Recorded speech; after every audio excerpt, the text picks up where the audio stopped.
The Man in the Iron Mask.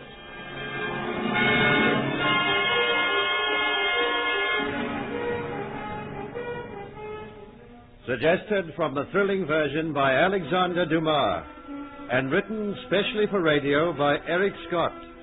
A George Edwards production.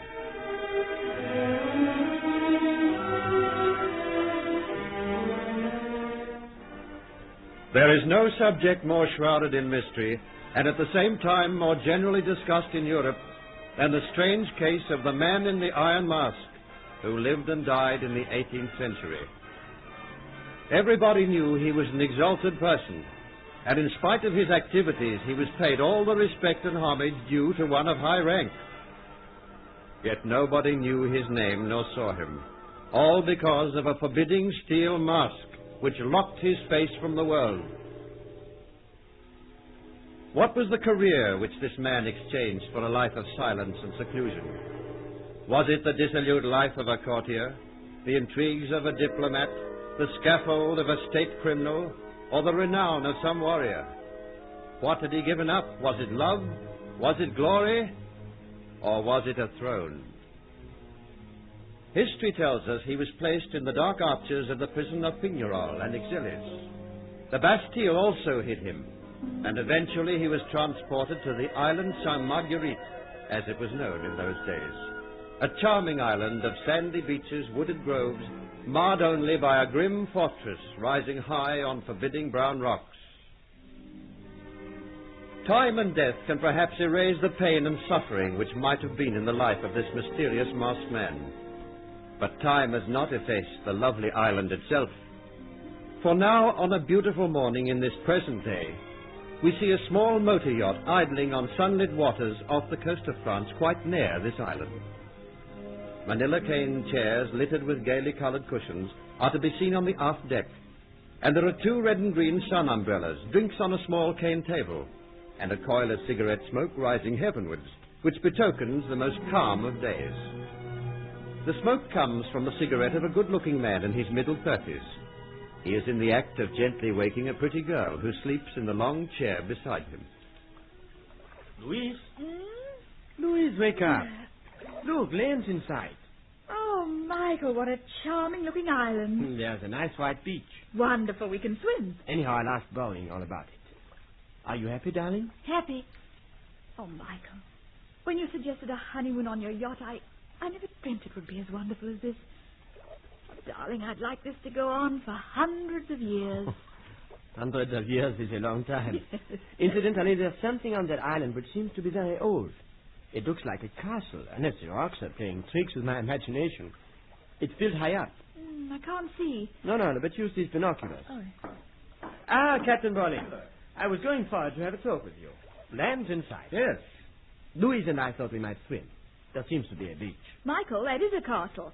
I can see the turrets and the walls. Do you know the island, Captain? Yes, I do. When I came through here 3 years ago, there was a sort of caretaker then, a man called Niklaus. I don't know whether the island's inhabited now. Still, we can start up the engine and make for the place straight away.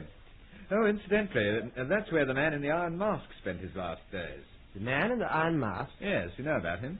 I seem to have heard a story about the Man in the Iron Mask. Oh, there's not one story. There are 100, Mr. Dent. 100? Yes. But who was he, and why did he wear a mask?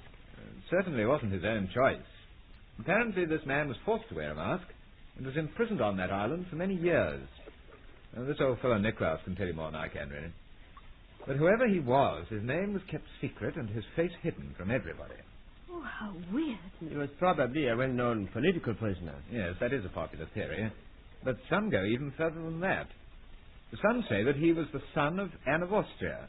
Anne of Austria? Oh, Anne of Austria, of course, was the wife of Louis XIII. Oh, anyway, I'll give orders straight away and we'll make a landing. It'll be most interesting, darling, won't it, exploring the island and the fortress? Yes, I suppose so, Michael. Except that, well, it's all so weird, isn't it? To think that nearly 300 years ago a man had his face locked in a mask and his body locked in a fortress.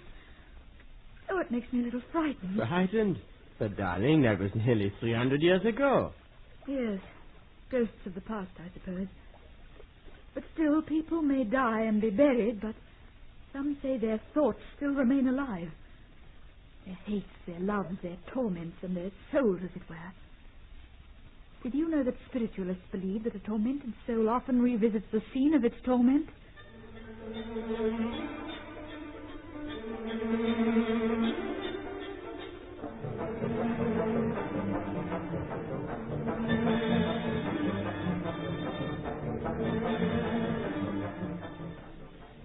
Up the steps, Monsieur and Madame.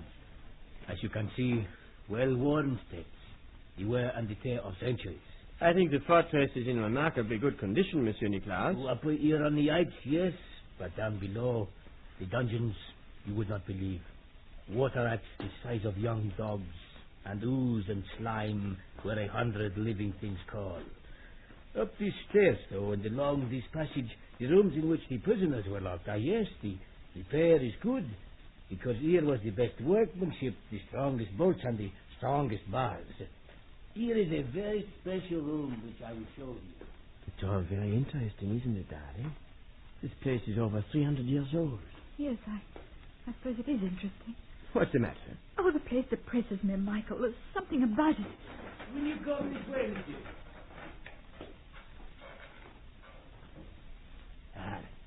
This is the showpiece of the fortress, Marguerite. Indeed.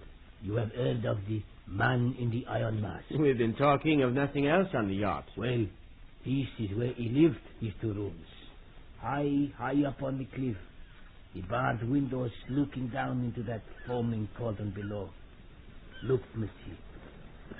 Come right in, darling. There's no need to stand back. So this is where he was imprisoned, eh? Yes, for some years. This was the sitting room and beyond the bedroom. Some say that he was an Englishman. An Englishman? There is a report that he was the Duke of Monmouth, the natural son of Charles II. But the Duke of Monmouth was executed for organizing an armed rebellion. Ah, monsieur, but the story goes that another man was executed in the place of the Duke of Monmouth. Others say that this man was the son of the Duke of Buckingham. The Duke of Buckingham? He came to France in 1625 to escort to England Henriette of France, the sister of the French king. You are a student of history, monsieur. Although my husband is French, he took all honours at Cambridge. But these are only the English tales. If I could tell you what I have heard. Ah, these walls, if they could only speak. It might interest you to know that everybody who came into these rooms to talk with the man in the iron mask always remained standing, always remained bareheaded. Then he must have been a man of noble birth. He had the finest linen, the best of books. Food was always served to him upon silver and gold plate. And when he died, everything was burned. All his belongings, his linen, his clothes, mattresses, bed clothing, and even the bedstead and the chairs. Why? Why? So that none would discover his identity. Even the silver plate was melted down, and these walls here were washed in the fear that he may have written the messages. By even this floor, the stone flagging. Look at it, monsieur, madame. What about it, sir? Every piece of flagging was taken up for fear that he might have hidden a note underneath, or made some mark which might disclose his identity. No, monsieur, the more I hear of this man, the more astounded I am. Ah, the tales I could tell. Once this prisoner threw his shirt through that window down into those foaming waves below. A servant found the shirt 3 days later, washed up on the sandy beach. And it was covered with writing. Writing, Monsieur Nicholas? Yes, madame. He was brought before the governor and asked if he had read any of the writing. He said he had not, but mark this well. 3 days later, that servant was found dead in his bed. Oh, Michael, it'll be dark soon. You promised to swim. Could we go now? Even this prison door now. The wonderful workmanship. You unlock with the key. But to lock, you just pull the door shut, and it locks automatically. Even in those days, there were clever craftsmen. Now, stay just for a moment, monsieur. Now, I will walk ahead. The candelabra at the stairs has been blown out by the breeze. Amazing. His door locks automatically. What clever craftsmanship. And we think we're so modern. Aren't you coming, Michael? Yes, darling, but I just want to see how this works. Oh, Michael, I'm being a beast. I know I am, and I suppose it's almost terribly interesting, but this whole place depresses me. Even on the yacht, I told you how I felt. The horror of those days, the torment. I've been thinking of that poor tortured man. And what was it you said? Some people believe that the soul comes back to revisit the scene of its torture. Michael, you must come. I'm not staying here another moment. All right. Michael, you locked yourself in. Oh, stupid of me. I'm so interested in the door. Now I'll have to go and get Monsieur Niklaus with his keys to unlock it again. Monsieur Niklaus? Yes, madame. The candles are alight now.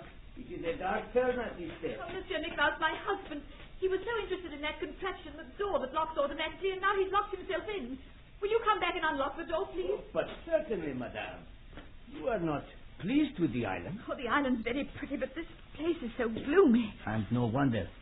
The broken hearts that have stopped beating within these walls. The torment, for instance, of the man in the iron mask. It is said that sometimes he walks in these rooms. Please open the door quickly. I have not seen him, for I keep well away in my quarters outside the fortress after dark. But there was one woman, my wife's sister. She has heard him wailing, so she said. Oh, it's all such a lot of nonsense. Please, why are you fumbling with the keys? Why, madame, this particular key I have left on the little table inside. Oh, how stupid of me. Your husband, Monsieur, then, he will be able to open the door from the inside. Michael, the key's on the little table inside. Michael! Monsieur Bell! Michael! Why don't you answer, Michael? Michael, can't you hear me? Can't you hear? But he must hear, madame. 2 small rooms, he must have heard. Michael! Michael, answer me! Michael, what happened? Michael! Michael!